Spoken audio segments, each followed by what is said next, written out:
The Voice of the Silence, dedicated to the few. Fragment 1. These instructions are for those ignorant of the dangers of the lower Edi. He who would hear the voice of Nada, the soundless sound, and comprehend it, he has to learn the nature of Dharana. Having become indifferent to objects of perception, the pupil must seek out the Raja of the senses, the thought producer, he who awakes illusion. The mind is the great slayer of the real. Let the disciple slay the slayer. For when to himself his form appears unreal, as do on waking all the forms he sees in dreams, when he has ceased to hear the many, he may discern the one, the inner sound which kills the outer. Then only, not till then, shall he forsake the region of Asat, the false, to come unto the realm of Sat, the true. Before the soul can see, the harmony within must be attained, and fleshly eyes be rendered blind to all illusion. Before the soul can hear, the image, man, has to become as deaf to roarings as to whispers, to cries of bellowing elephants, as to the silvery buzzing of the golden firefly. Before the soul can comprehend and may remember, she must unto the silent speaker be united, just as the form to which the clay is modeled is first united with the potter's mind. For then the soul will hear and will remember. And then to the inner ear will speak the voice of the silence, and say, if thy soul smiles while bathing in the sunlight of thy life, if thy soul sings within her chrysalis of flesh and matter, if thy soul weeps inside her castle of illusion, if thy soul struggles to break the silver thread that binds her to the master, know, O disciple, thy soul is of the earth. When to the world's turmoil thy budding soul lends ear, when to the roaring voice of the great illusion thy soul responds, when frightened at the sight of the hot tears of pain, when deafened by the cries of distress, thy soul withdraws like the shy turtle within the carapace of selfhood. Learn, O disciple, of her silent God, thy soul is an unworthy shrine. When waxing stronger, thy soul glides forth from her secure retreat, and breaking loose from the protecting shrine, extends her silver thread and rushes onward.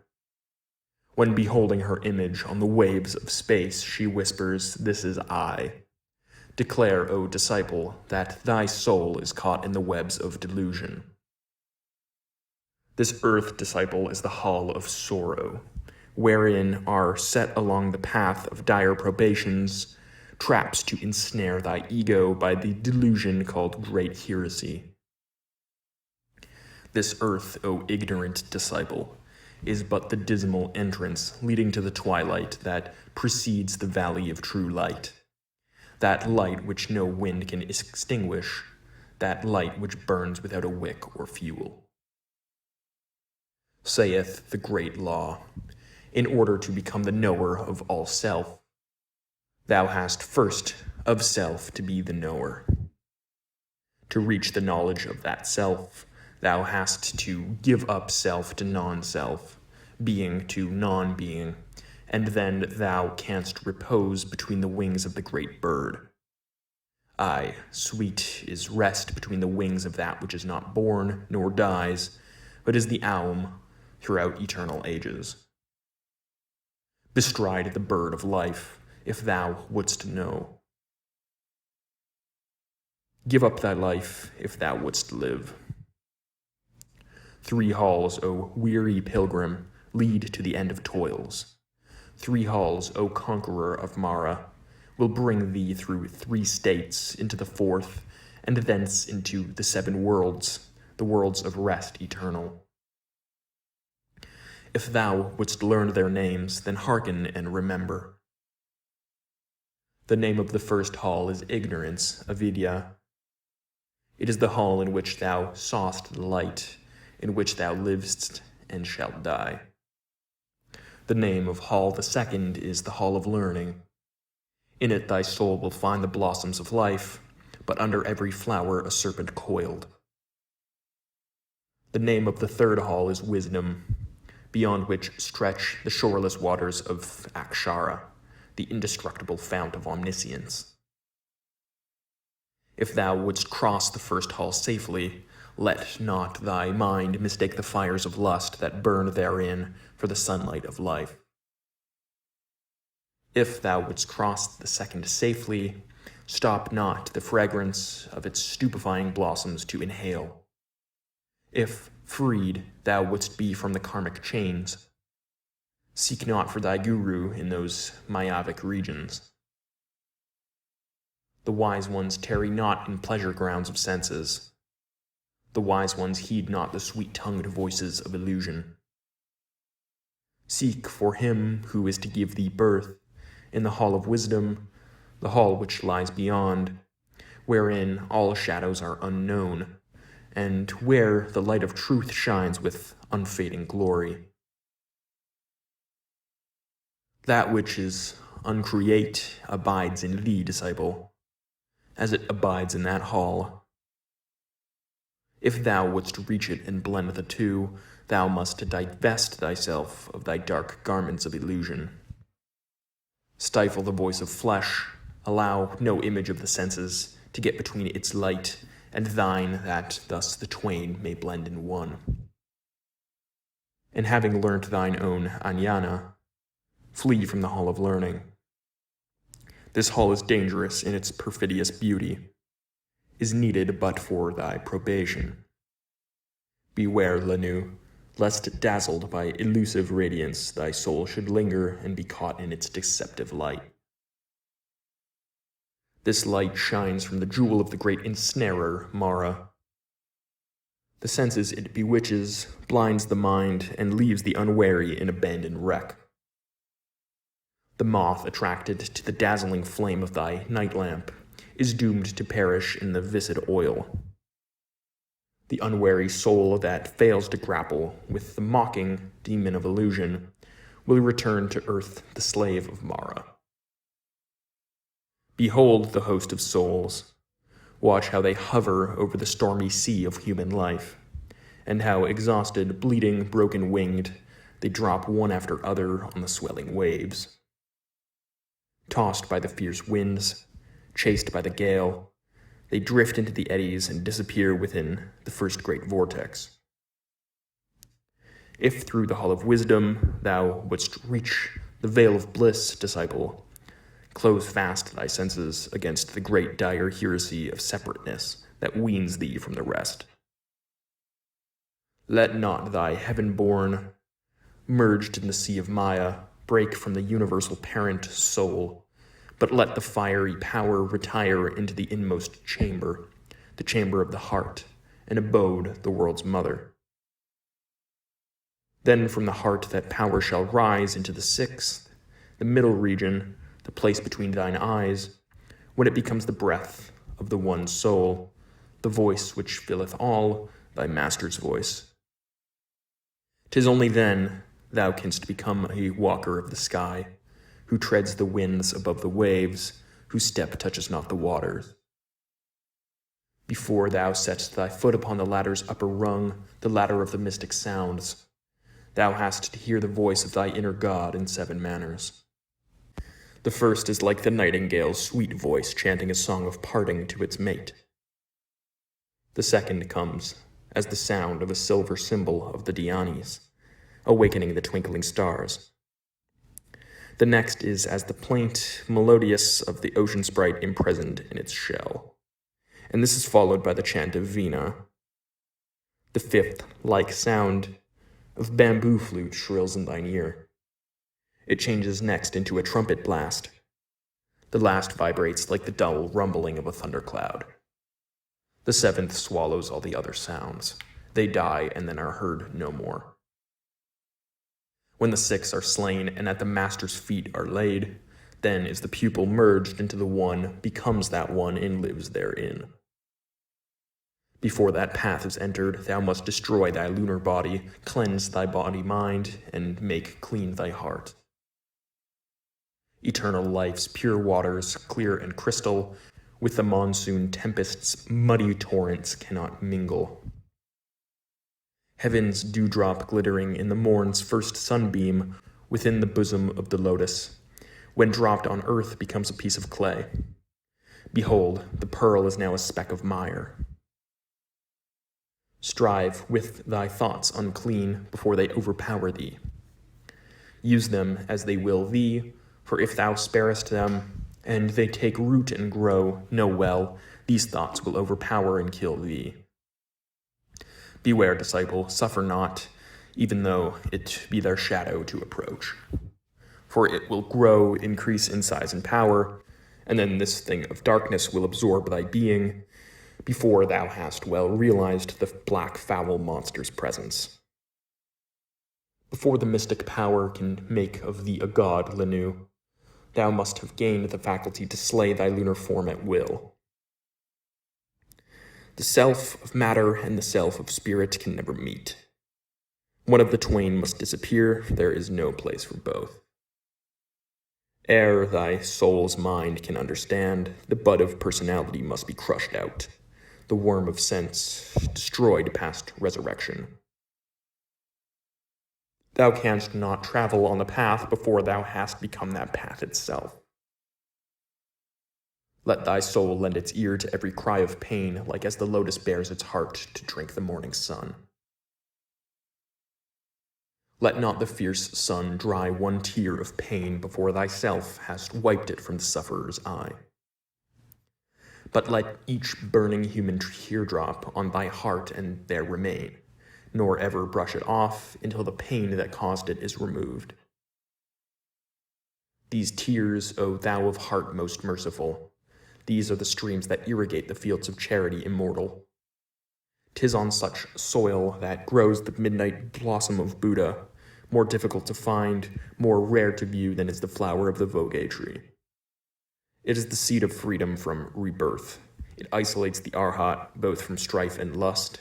It leads him through the fields of being unto the peace and bliss known only in the land of silence and non-being. Kill out desire, but if thou killest it, take heed lest from the dead it should rise again.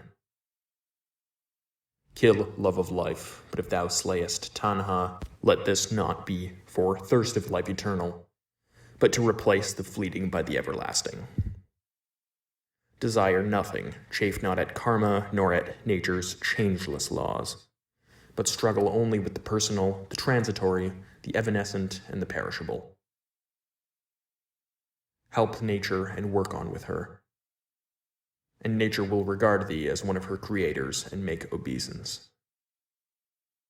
And she will open wide before thee the portals of her secret chambers, lay bare before thy gaze the treasures hidden in the very depths of her pure virgin bosom.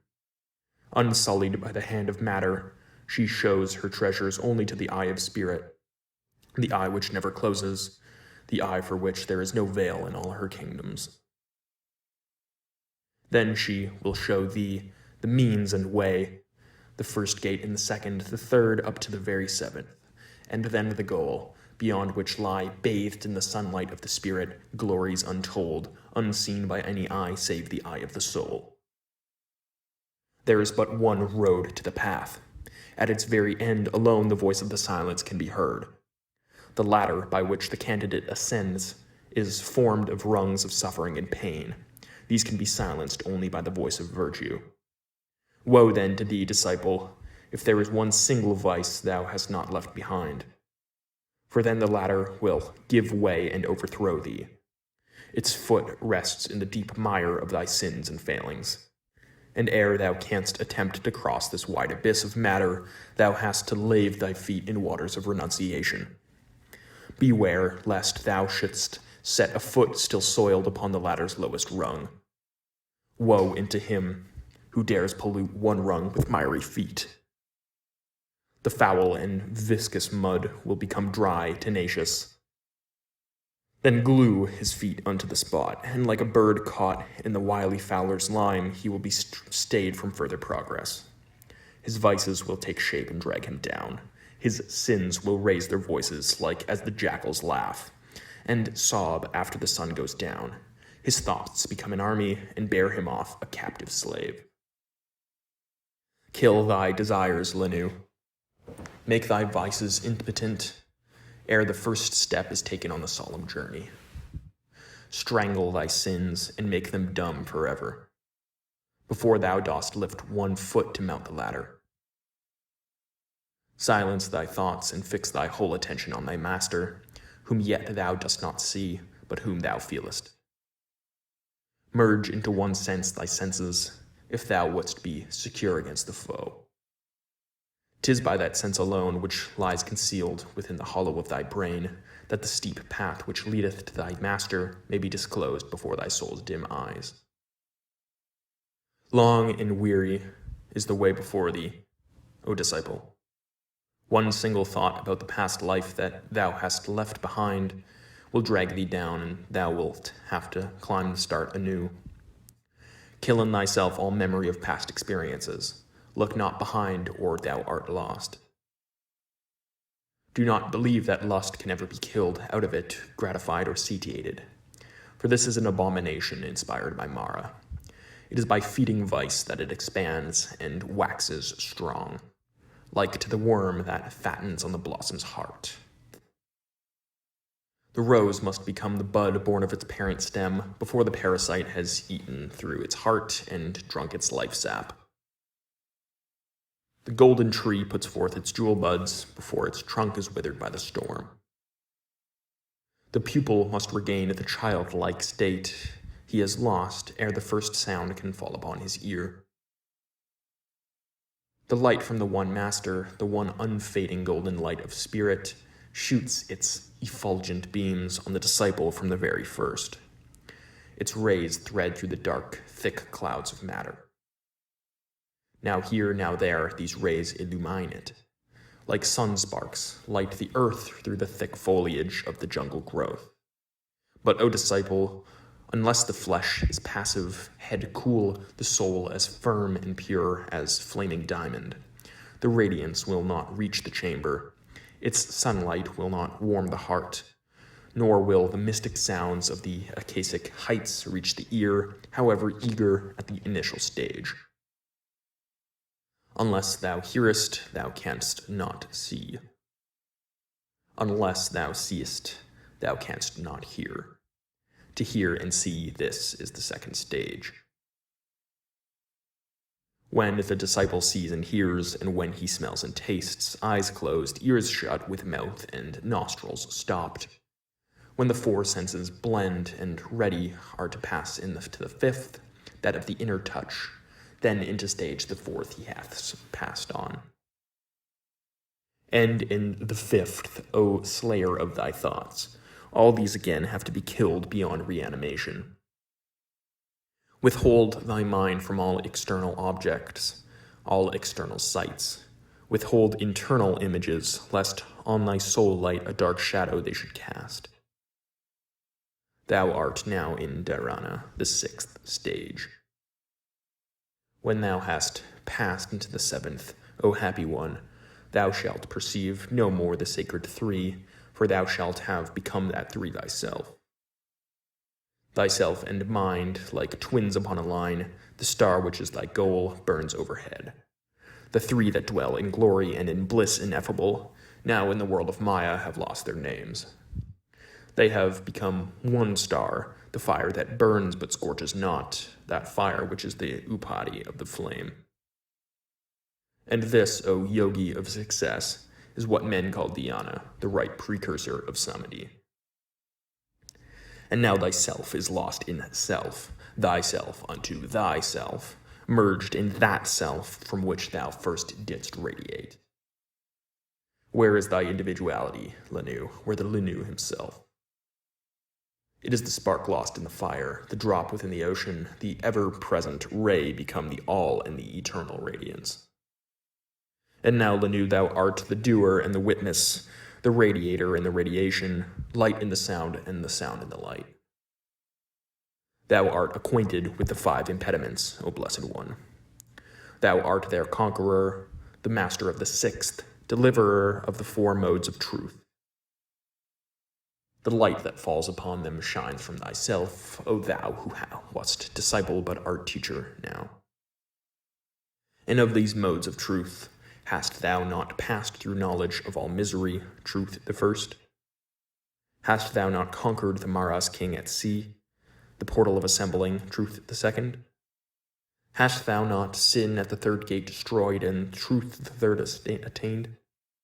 Hast not thou entered Tao, the path that leads to knowledge, the 4th truth?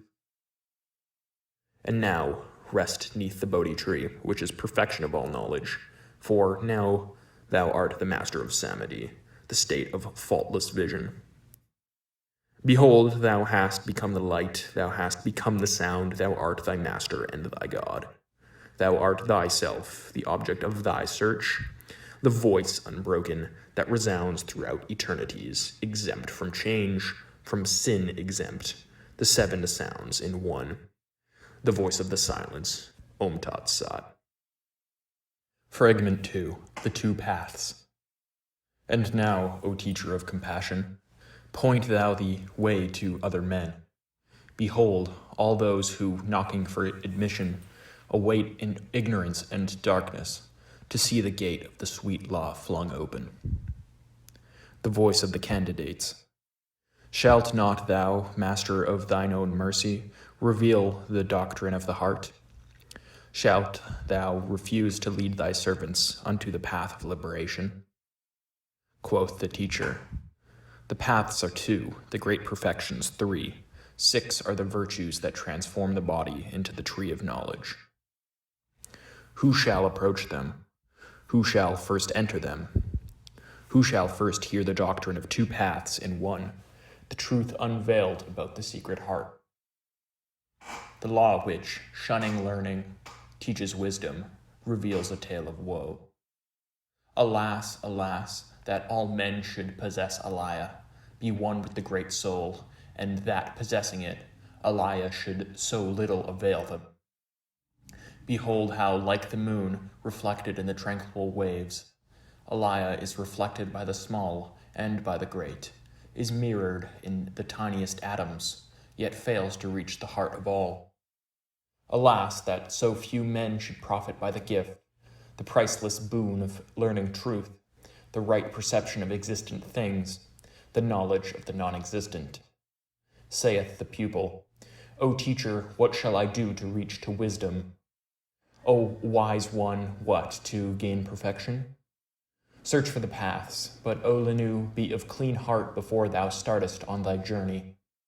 Before thou takest thy first step, learn to discern the real from the false, the ever-fleeting to the everlasting. Learn above all to separate head learning from soul wisdom, the eye from the heart doctrine. Yea, ignorance is like unto a closed and airless vessel, the soul a bird shut up within. It warbles not, nor can it stir a feather, but the songster mute and torpid sits, and of exhaustion dies. But even ignorance is better than head learning, with no soul wisdom to illuminate and guide it. The seeds of wisdom cannot sprout and grow in airless space. To live and reap experience, the mind needs breadth and depth, and points to draw it toward the diamond soul. Seek not those points in Maya's realm, but soar beyond illusions. Search the eternal and the changeless Sat, mistrusting fancy's false suggestions. For mind is like a mirror. It gathers dust while it reflects. It needs the gentle breezes of soul wisdom to brush away the dust of our illusions. Seek, O beginner, to blend thy mind and soul. Shun ignorance and likewise shun illusion. Avert thy face from world deceptions. Mistrust thy senses, they are false. But within thy body, the shrine of thy sensations. Seek in the impersonal for the eternal man, and having sought him out, look inward. Thou art Buddha. Shun and praise, O devotee. Praise leads to self-delusion. Thy body is not self, thy self is in itself without a body, and either praise or blame affects it not. Self-gratulation, O disciple, is like unto a lofty tower, up which a haughty fool has climbed. Thereon he sits in prideful solitude and unperceived by any but himself. False learning is rejected by the wise and scattered to the winds by the good law. Its wheel revolves for all the humble and the proud. The doctrine of the eye is for the crowd, the doctrine of the heart for the elect. The first repeat in pride, behold, I know. The last they who in humbleness have garnered, lo confess, thus have I heard. Great Sifter is the name of the heart doctrine, O disciple. The wheel of the good law moves swiftly on. It grinds by day and night. The worthless husks it drives from out the golden grain, the refuse from the flour. The hand of karma guides the wheel. The revolutions mark the beatings of the karmic heart.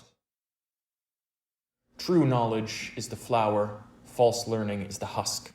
If thou wouldst eat the bread of wisdom, thy flour thou hast to knead with Amrita's clear waters.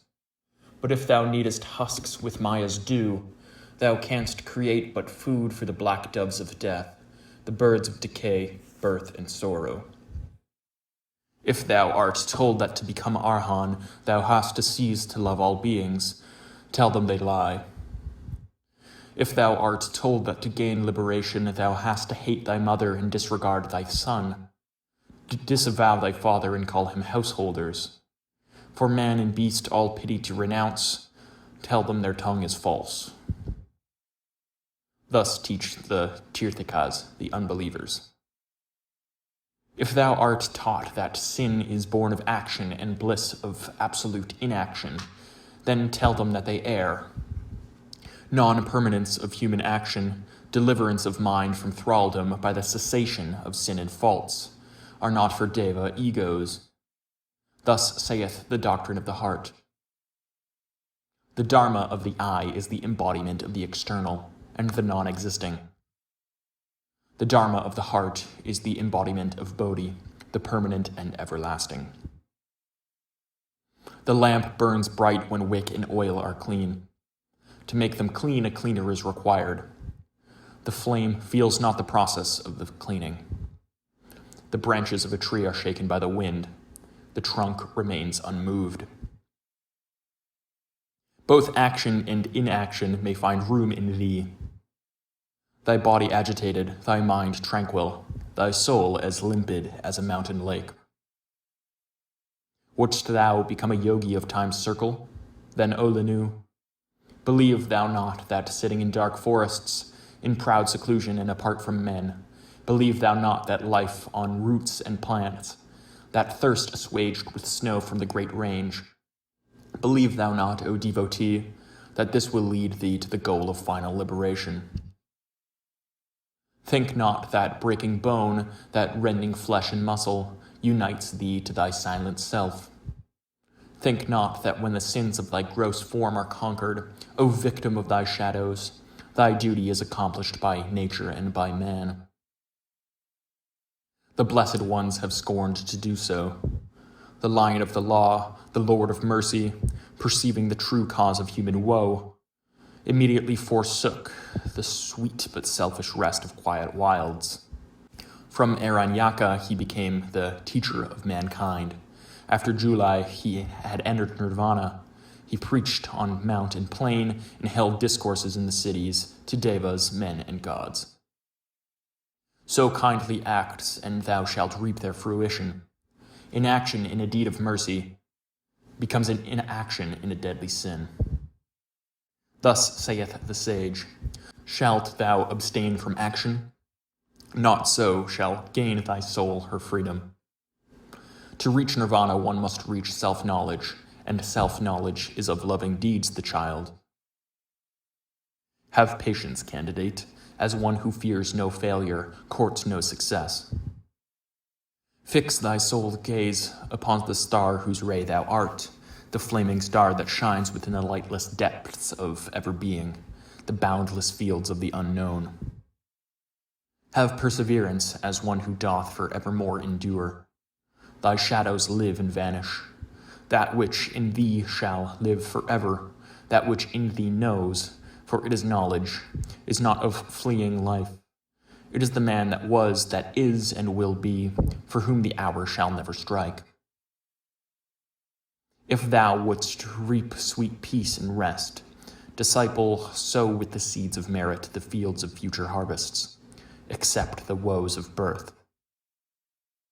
Step out from sunlight into shade, to make more room for others. The tears that water the parched soil of pain and sorrow bring forth the blossoms of the fruits of karmic retribution. Out of the furnace of man's life and its black smoke, winged flames arise, flames purified, that soaring onward, neath the karmic eye, weave in the end the fabric glorified of the three vestures of the path. These vestures are Nirmanakaya, Sambhogakaya, and Dharmakaya, robe sublime. The Shangna robe, 'tis true, can purchase light eternal. The Shangna robe alone gives the nirvana of destruction. It stops rebirth, but Olenu, it also kills compassion. No longer can the perfect Buddhas, who don the Dharmakaya glory, help a man's salvation. Alas, shall selves be sacrificed to self, mankind unto the wheel of units? Know, O beginner, this is the open path, the way to selfish bliss, shunned by the bodhisattvas of the secret heart, the Buddhas of compassion. To live to benefit mankind is the first step. To practice the 6 glorious virtues is the second. To don Nirmanakaya's humble robe is to forego eternal bliss for self, to help on man's salvation. To reach nirvana's bliss, but to renounce it, is the supreme, the final step, the highest on renunciation's path.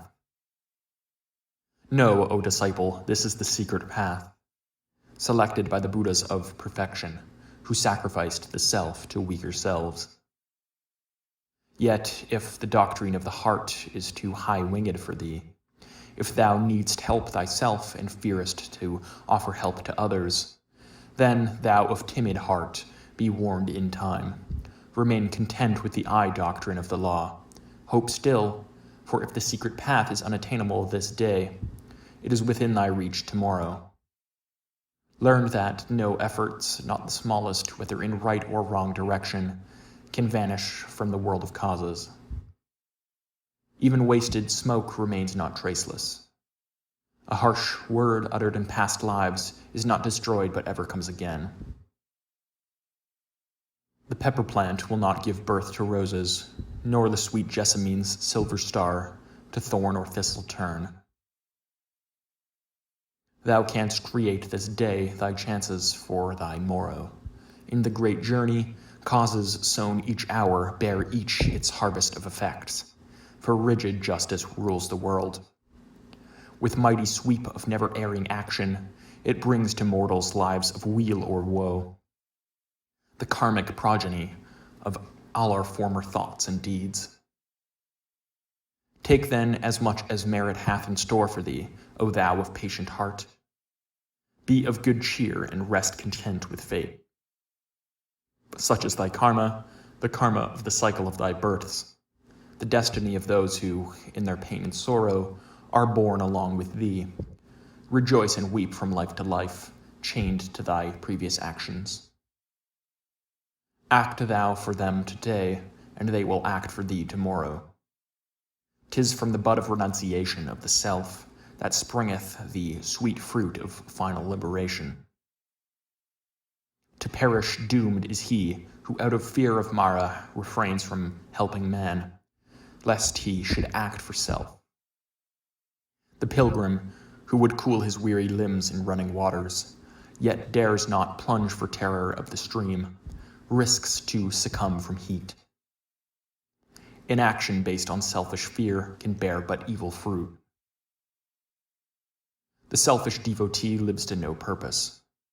The man who does not go through his appointed work in life has lived in vain. Follow the wheel of life. Follow the wheel of duty to race and kin, to friend and foe, and close thy mind to pleasures as to pain. Exhaust the law of karmic retribution. Gain siddhis for thy future birth. If sun thou canst not be, then be the humble planet. Aye, if thou art debarred from flaming like the noonday sun upon the snow-capped mount of purity eternal, then choose, O neophyte, a humbler course. Point out the way, however dimly, and lost among the host, as does the evening star to those who tread their path in darkness. Behold Migmar, as in his crimson veils his eye sweeps over slumbering earth. Behold the fiery aura of the hand of Lagpa, extended in protecting love over the heads of his ascetics. Both are now servants to Niyima, left in his absence silent watchers in the night. Yet both in Kalpa's past were bright Niyimas, and may in future days again become two suns. Such are the falls and rises of the karmic law in nature. Be, O Lenu, like them. Give light and comfort to the toiling pilgrim, and seek out him who knows still less than thou, who in his wretched desolation sits starving for the bread of wisdom and the bread which feeds the shadow, without a teacher, hope, or consolation, and let him hear the law. Tell him, O candidate, that he who makes of pride and self-regard bond-maidens to devotion, that he who, cleaving to existence, still lays his patience and submission to the law, as a sweet flower at the feet of Shakyathubpa becomes a Srutapati in this birth. The siddhis of perfection may loom far, far away, but the first step is taken, the stream is entered, and he may gain the eyesight of the mountain eagle, the hearing of the timid doe. Tell him, O aspirant, that true devotion may bring him back the knowledge, that knowledge which was his in former births. The diva sight and diva hearing are not obtained in one short birth. Be humble if thou wouldst attain to wisdom. Be humbler still when wisdom thou hast mastered. Be like the ocean which receives all streams and rivers. The ocean's mighty calm remains unmoved, it feels them not. Restrained by thy divine, thy lower self. Restrained by the eternal, the divine. Aye, great is he who is the slayer of desire. Still greater he in whom the self-divine has slain the very knowledge of desire. Guard thou the lower, lest it soil the higher. The final way to freedom is within thyself. That way begins and ends outside of self. Unpraised by men and humble is the mother of all rivers, and Tirthika's proud sight, emptied the human form through filled with Amrita's sweet waters into the sight of fools. Withal, the birthplace of the sacred rivers is the sacred land, and he who wisdom hath is honored by all men. Arhans and sages of the boundless vision are rare as is the blossom of the Udambara tree. Arhans are born at midnight hour, together with the sacred plant of 9 and 7 stalks. The holy flower that opes and blooms in the darkness, out of the pure dew and on the frozen bed of snow-capped heights, heights that are trodden by no sinful foot. No Arhan, O Lenu, becomes one in that birth when for the first the soul begins to long for final liberation. Yet, O thou anxious one, no warrior volunteering fight in the fierce strife between the living and the dead, not one recruit can ever be refused the right to enter on the path that leads toward the field of battle. For either he shall win or he shall fall. Yea, if he conquers, nirvana shall be his. Before he casts his shadow off his mortal coil, that pregnant cause of anguish and illimitable pain, in him will men a great and holy Buddha honor. And if he falls, even then he does not fall in vain. The enemies he slew in the last battle will not return to life in the next birth that will be his. But if thou wouldst nirvana reach, or cast the prize away, let not the fruit of action and inaction be thy motive, thou of dauntless heart. Know that the bodhisattva who liberation changes for renunciation to don the miseries of secret life is called thrice honored, O thou candidate for woe throughout the cycles. The path is one disciple, yet in the end twofold. Marked are its stages by 4 and 7 portals. At one end, bliss immediate, and at the other, bliss deferred. Both are of merit the reward. The choice is thine. The one becomes the two, the open and the secret. The first one leadeth to the goal, the second to self-immolation. When to the permanent is sacrificed the mutable, the prize is thine. The drop returneth whence it came. The open path leads to changeless change. Nirvana, the glorious state of absoluteness, the bliss past human thought. Thus the first path is liberation. But path the second is renunciation, and therefore called the path of woe. That secret path leads the Arhan to mental woe unspeakable. Woe for the living dead, and helpless pity for the men of karmic sorrow. The fruit of karma sages dare not still. For it is written, teach to eschew all causes. The ripple of effect, as the great tidal wave, thou shalt let run its course. The open way, no sooner hast thou reached its goal, will lead thee to reject the bodhisattvic body, and make thee enter the thrice glorious state of Dharmakaya, which is oblivion of the world and man forever. The secret way leads also to para-nirvanic bliss, but at the close of kalpas without number, nirvana is gained and lost from boundless pity and compassion for the world of deluded mortals. But it is said, the last shall be the greatest. Samyak Sambuddha, the teacher of perfection, gave up his self for the salvation of the world by stopping at the threshold of nirvana, a pure state. Thou hast the knowledge now concerning the two ways. Thy time will come for choice, O thou of eager soul, when thou hast reached the end and passed the 7 portals. Thy mind is clear. No more art thou entangled in delusive thoughts, for thou hast learned all. Unveiled stands truth and looks thee sternly in the face.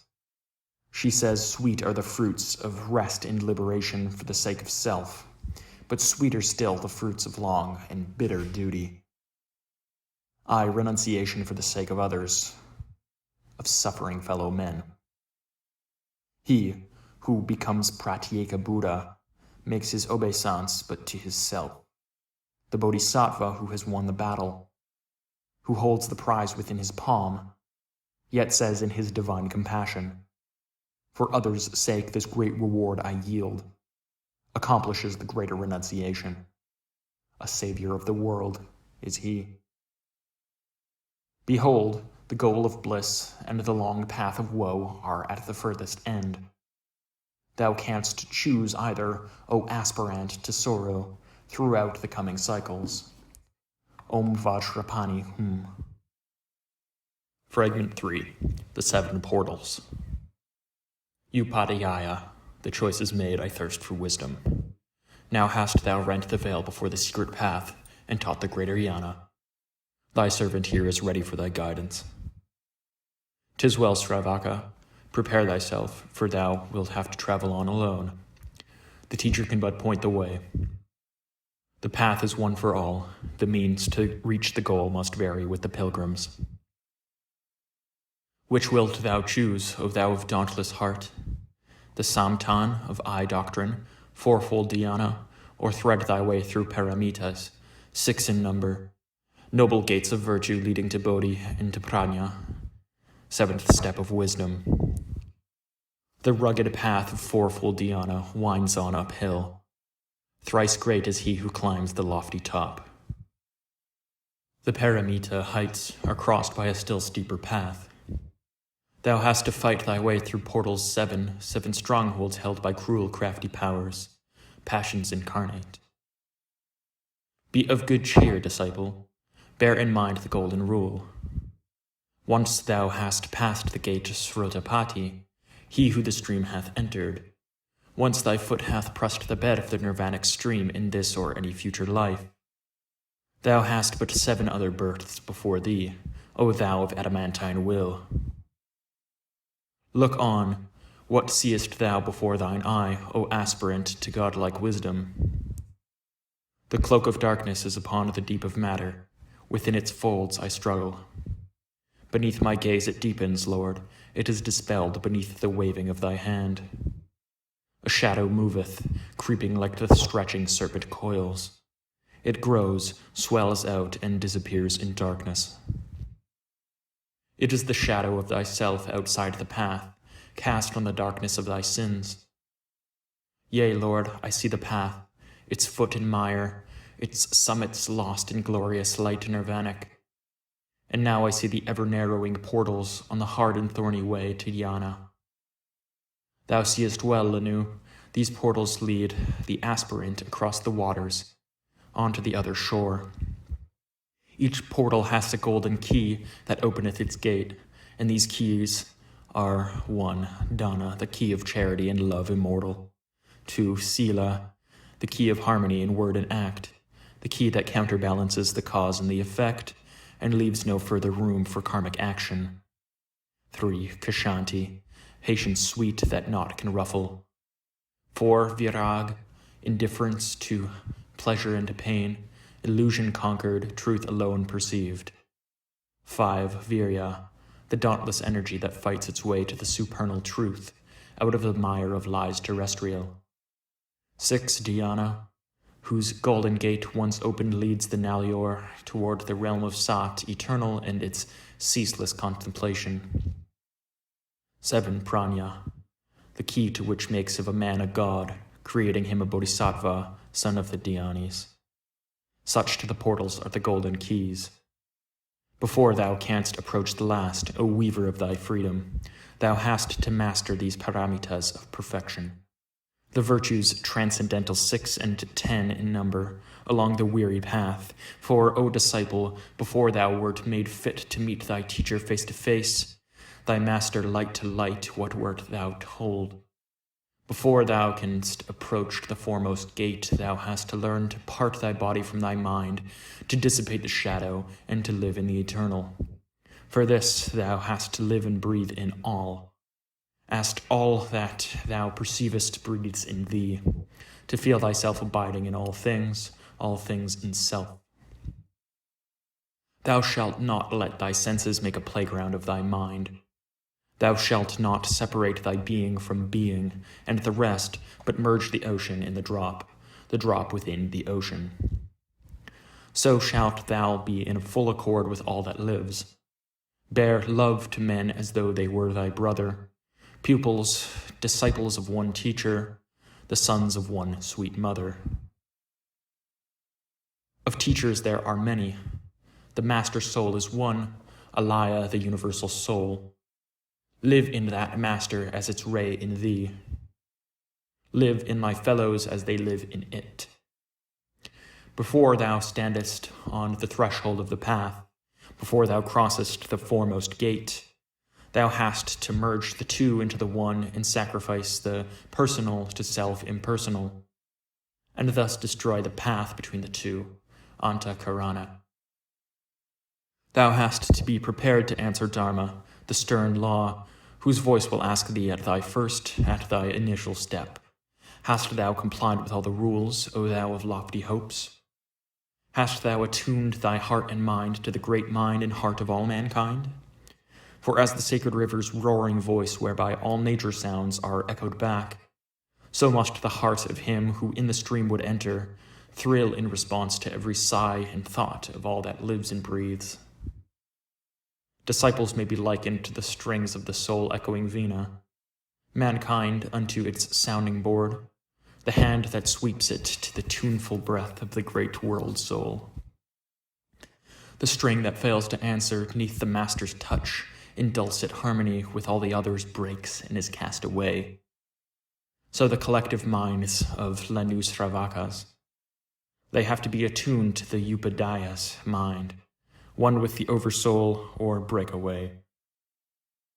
Thus do the brothers of the shadow, the murderers of their souls, the dread Dad Dugpa clan. Hast thou attuned thy being to humanity's great pain, O candidate for light? Thou hast, thou mayest enter, yet ere thou settest foot upon the dreary path of sorrow, 'tis well thou should first learn the pitfalls on thy way. Armed with the key of charity, of love and tender mercy, thou art secure before the gate of Dana, the gate that standeth at the entrance of the path. Behold, O happy pilgrim, the portal that faceth thee is high and wide, seems easy of access. The road that leads therethrough is straight and smooth and green. 'Tis like a sunny glade in the dark forest depths, a spot on earth mirrored from Amitabha's paradise. There nightingales of hope and birds of radiant plumage sing perched in green bowers, chanting success to fearless pilgrims. They sing of Bodhisattva's virtues 5, the 5-fold source of Bodhi power and of the 7 steps in knowledge. Pass on, for thou hast brought the key, thou art secure. And to the second gate the way is verdant too, but it is steep and winds uphill, yea, to its rocky top. Grey mists will overhang its rough and stony height, and all be dark beyond. As on he goes, the song of hope soundeth more feeble in the pilgrim's heart. The thrill of doubt is now upon him, his step less steady grows. Beware of this, O candidate. Beware of fear that spreadeth, like the black and soundless wings of midnight bat, between the moonlight of thy soul and thy great goal that loometh in the distance far away. Fear, O disciple, kills the will and stays all action. If lacking in a sila virtue, the pilgrim trips and karmic pebbles bruise his feet along the rocky path. Be of sure foot, O candidate. In Kashanti's essence bathe thy soul, for now thou dost approach the portal of that name, the gate of fortitude and patience. Close not thine eyes, nor lose the sight of Dorje. Mara's arrows ever smite the man who has not reached Viraga. Beware of trembling. Neath the breath of fear, the key of Kshanti grows rusty. The rusty key refuseth to unlock. The more thou dost advance, the more thy feet pitfalls will meet. The path that leadeth on is lighted by one fire, the light of daring burning in the heart. The more one dares, the more he shall obtain. The more he fears, the more that light shall pale, and that alone can guide. For as the lingering sunbeam that on the top of some tall mountain shines is followed by black night when it fades out, so is heart light. When out it goes, a dark and threatening shade will fall from thine own heart upon the path, and root thy feet in terror to the spot. Beware, disciple, of that lethal shade. No light that shines from spirit can dispel the darkness of the nether soul, unless all selfish thought has fled therefrom, and that the pilgrim saith, I have renounced this passing frame. I have destroyed the cause. The shadows cast can as effects no longer be. For now the last great fight, the final war between the higher and the lower self, hath taken place. Behold, the very battlefield is now engulfed in the great war and is no more. But once that thou hast passed the gate of Kshanti, step the 3rd is taken. Thy body is thy slave. Now for the 4th prepare the portal of temptations which do ensnare the inner man. Ere thou canst near that goal, before thine hand is lifted to upraise the 4th gate's latch, thou must have mustered all the mental changes in thyself and slain the army of the thought sensations that, subtle and insidious, creep unasked within the soul's bright shrine. If thou wouldst not be slain by them, then must thou harmless make thy own creations, the children of thy thoughts, unseen, impalpable, that swarm round humankind, the progeny and heirs to man and his terrestrial spoils. Thou hast to study the voidness of the seeming full, the fullness of the seeming void. O fearless aspirant, look deep within the well of thine own heart and answer. Knowest thou of self the powers, O thou perceiver of external shadows? If thou dost not, then art thou lost. For on path forth, the lightest breeze of passion or desire will stir the steady light upon the pure white walls of soul. The smallest wave of longing or regret for Maya's gifts elusive. Along Antakarana, the path that lies between thy spirit and thyself, the highway of sensations, the rude arousers of ahankara. A thought as fleeting as the lightning flash will make thee thy 3 prizes forfeit, the prizes thou hast won. For know that the eternal knows no change. The 8 dire miseries forsake forevermore.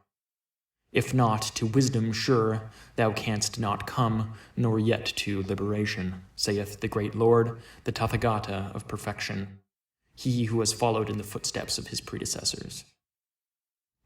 Stern and exacting is the virtue of viraga. If thou its path wouldst master, thou must keep thy mind and thy perceptions far freer than before from killing action. Thou hast to saturate thyself with pure alaya, become as one with nature's soul thought. As one with it thou art invincible.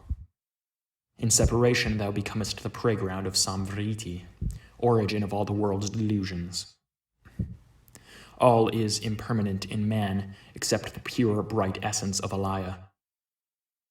Man is its crystal ray, a beam of light immaculate within, a form of clay material upon the lower surface. That beam is thy life guide and thy true self, the watcher and the silent thinker, the victim of thy lower self. Thy soul cannot be hurt but through thy erring body. Control and master both, and thou art safe when crossing to the nearing gate of balance. Be of good cheer, O daring pilgrim to the other shore. Heed not the whisperings of Mara's hosts.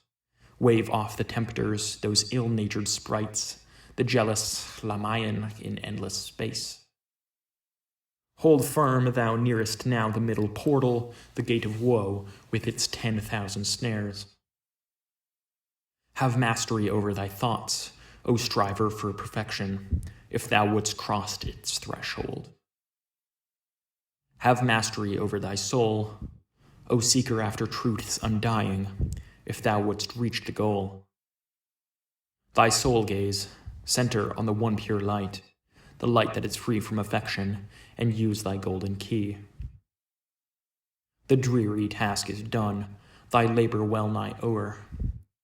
The wide abyss that gaped to swallow thee is almost spanned. Thou hast now crossed the moat that circles round the gate of human passions. Thou hast now conquered Mara and his furious host.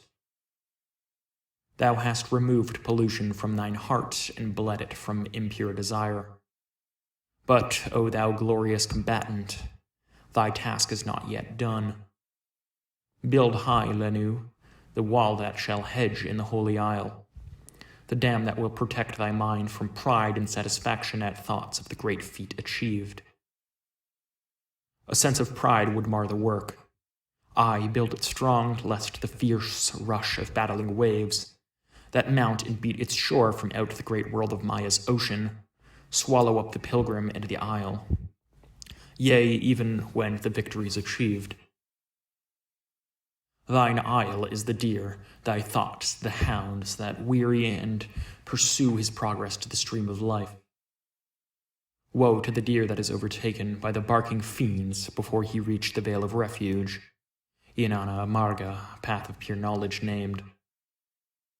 Ere thou canst settle in Jnana Marga and call it thine, thy soul has to become as the ripe mango fruit, as soft and sweet as its bright golden pulp for others' woes, as hard as that fruit's stone for thine own throes and sorrows, O conqueror of wail and woe.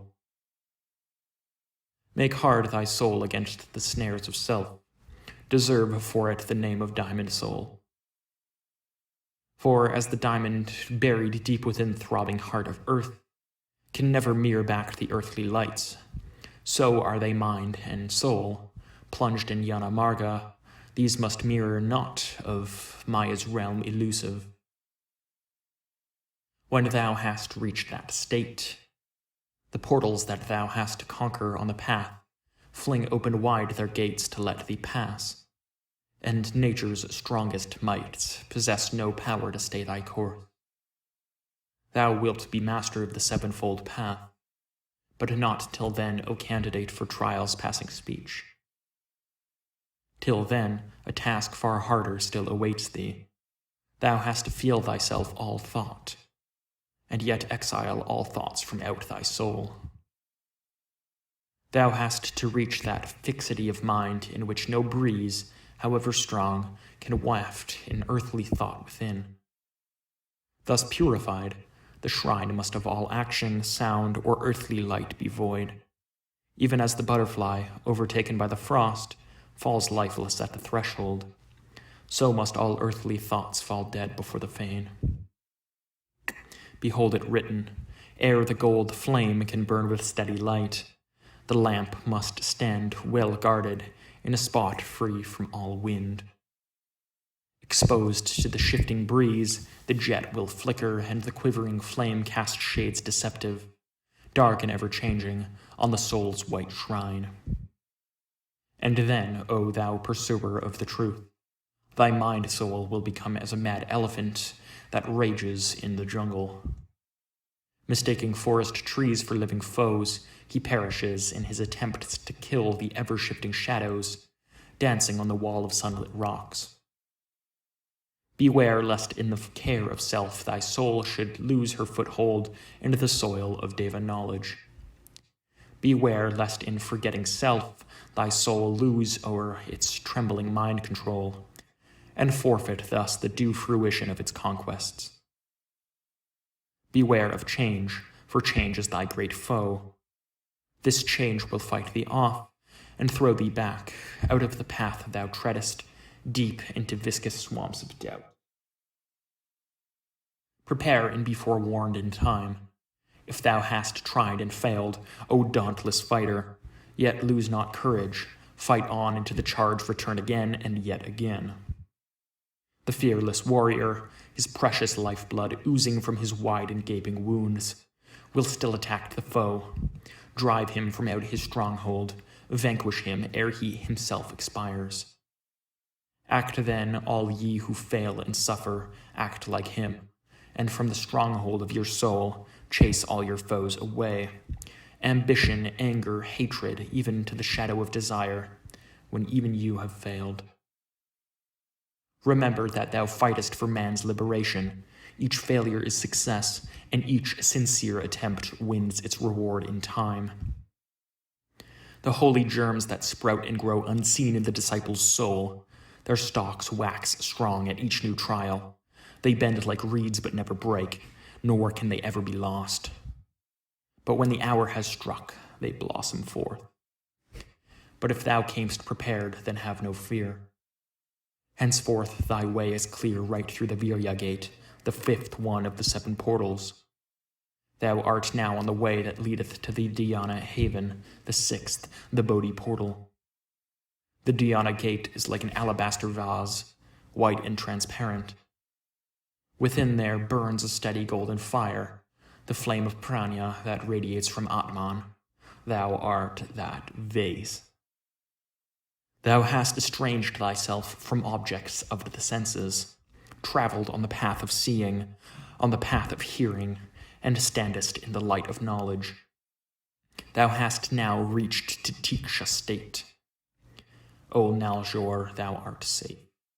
No conqueror of sins, once that Asowani hath crossed the 7th path, all nature thrills with joyous awe and feels subdued. The silver star now twinkles out the news to the night blossoms. The streamlet to the pebbles ripples out the tail. Dark ocean waves will roar it to the rocks surf-bound. Scent-laden breezes sing it to the vales, and stately pines mysteriously whisper, "A master has arisen, a master of the day." He standeth now like a white pillar to the west, upon whose face the rising sun of thought eternal poureth forth its first most glorious waves. His mind, like a becalmed and boundless ocean, spreadeth out in shoreless space. He holdeth life and death in his strong hand. Yea, he is mighty, the living power made free in him, that power which is himself, can raise the tabernacle of illusion high above the gods, above great Brahm and Indra. Now he shall surely reach his great reward. Shall he not use the gifts which it confers for his own rest in bliss, his well-earned weal and glory, he the subduer of the great delusion? Nay, O thou candidate for nature's hidden lore, if one would follow in the steps of holy Tathagata, those gifts and powers are not for self. Wouldst thou thus dam the waters born on Sumeru? Shalt thou divert the stream for thine own sake, or send it back to its prime source along the crests of cycles? If thou wouldst have that stream of hard-earned knowledge, of wisdom heaven-born, remain sweet running waters, thou shouldst not leave it to become a stagnant pond. No, if of Amitabha, the boundless age, thou wouldst become co-worker, then must thou shed the light acquired, like to the bodhisattvas twain, upon the span of all three worlds. Know that the stream of superhuman knowledge and the deva wisdom thou hast won must, from thyself, the channel of Alaya, be poured forth into another bed. Know, O Naljor, thou of the secret path, its pure fresh waters must be used to sweeter make the ocean's bitter waves, that mighty sea of sorrow formed of the tears of men. Alas, when once thou hast become like the fixed star in highest heaven, that bright celestial orb must shine from out the spatial depths for all, save for itself, give light to all but take from none. Alas, when once thou hast become like the pure snow in mountain vales, cold and unfeeling to the touch, warm and protective to the seed that sleepeth deep beneath its bosom, 'tis now that snow which must receive the biting frost, the northern blasts, thus shielding from their sharp and cruel tooth the earth that holds the promised harvest, the harvest that will feed the hungry. Self-doomed to live through future kalpas, unthanked and unperceived by man, wedged as a stone with countless other stones which form the guardian wall, such is thy future if the seventh gate thou passest. Built by the hands of many masters of compassion, raised by their tortures, by their blood cemented, it shields mankind, since man is man, protecting it from further and far greater misery and sorrow. Withal, man sees it not, will not perceive it, nor will he heed the word of wisdom, for he knows it not. But thou hast heard it, thou knowest all, O thou of eager guileless soul, and thou must choose. Then hearken yet again. On Sowen's path, O Srotapati, thou art secure, I on that marga, where naught but darkness meets the weary pilgrim, where torn by thorns the hands drip blood, the feet are cut by sharp unyielding flints, and Mara wields his strongest arms. There lies a great reward immediately beyond. Calm and unmoved the pilgrim glideth up the stream that to nirvana leads. He knoweth that the more his feet will bleed, the whiter will himself be washed. He knoweth well that after 7 short and fleeting births, nirvana will be his. Such is the dhyana path, the haven of the yogi, the blessed goal that Srotapatis crave. Not so when he hath crossed and won the Aryahanta path.